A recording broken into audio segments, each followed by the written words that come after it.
Hey folks, I'm Jesse with Penalty Box Woodshop, and today I'm going to make a new tapering jig for my table saw.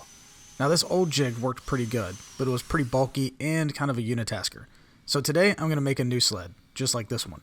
One that can not only do tapered cuts, but also edge joint boards wider than my joiner, and even do some picture frame miters when needed. I salvaged a piece of the T-track and the acrylic runner from my old sled to repurpose on the new one. I like using this type of runner on my sleds because it doesn't expand and contract with the seasons like wood.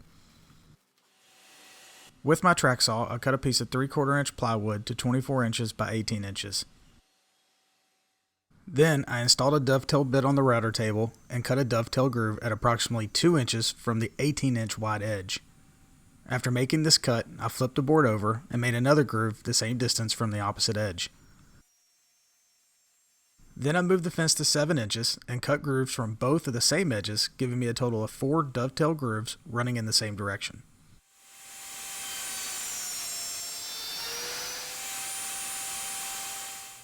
Finally, I set my fence at 5 inches and made 2 grooves running off the 24-inch edge. Again, I just flipped the sheet over and ran the second groove off the opposite edge.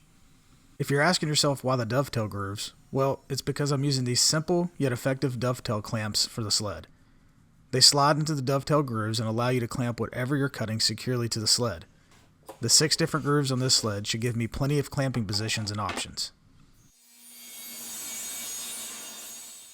Over at the table saw, I cut a piece of 3/4 inch plywood to 24 inches long by 5 inches wide, and then I removed my blade and installed my dado stack and set it up to cut dados for the T-track.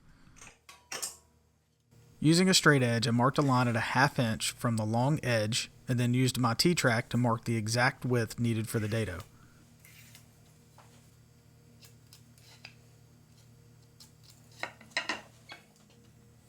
I lined up the marks and made the cut for the dado for the T-track in 2 passes.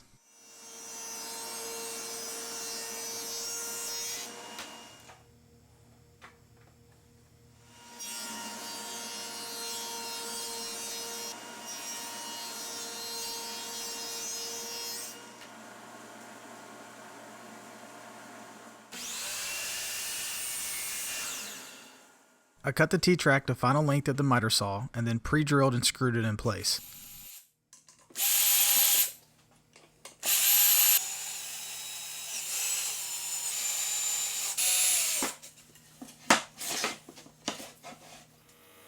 Now that the sled is made, it's time to attach the runner. CA glue and accelerator makes this a pretty simple task.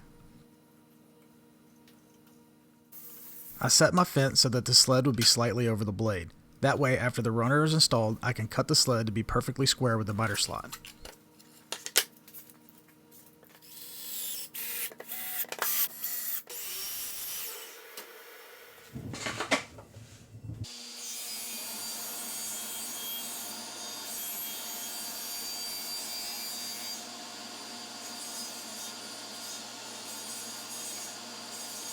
Now that the sled is complete, it's time to try it out.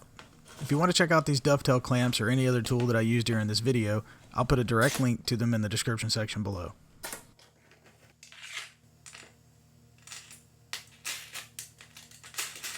To make taper cuts with this jig, simply clamp the angle guide to the top of the sled at the desired angle for the taper.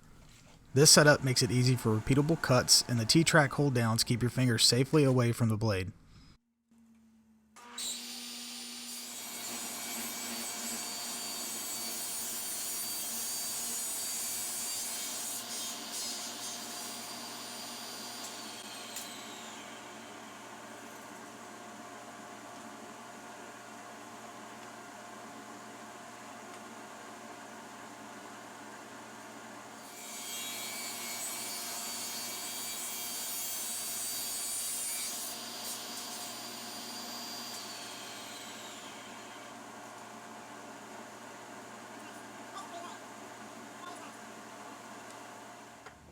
To use this sled as a joining sled, just remove the angle guide and use the dovetail clamps to clamp the piece of wood directly to the sled.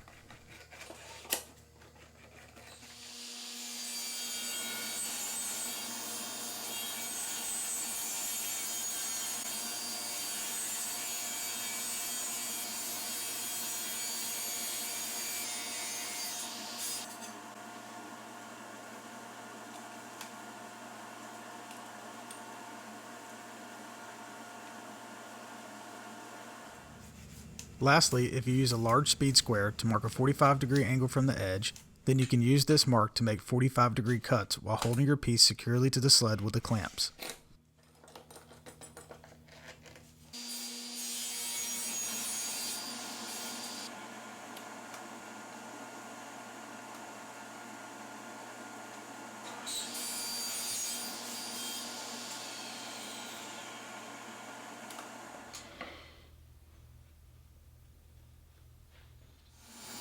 If you enjoyed the video and found it helpful, please let me know with a thumbs up and let me know in the comment section below. If you have any questions, leave those in the comment section and I'll be sure to get to them.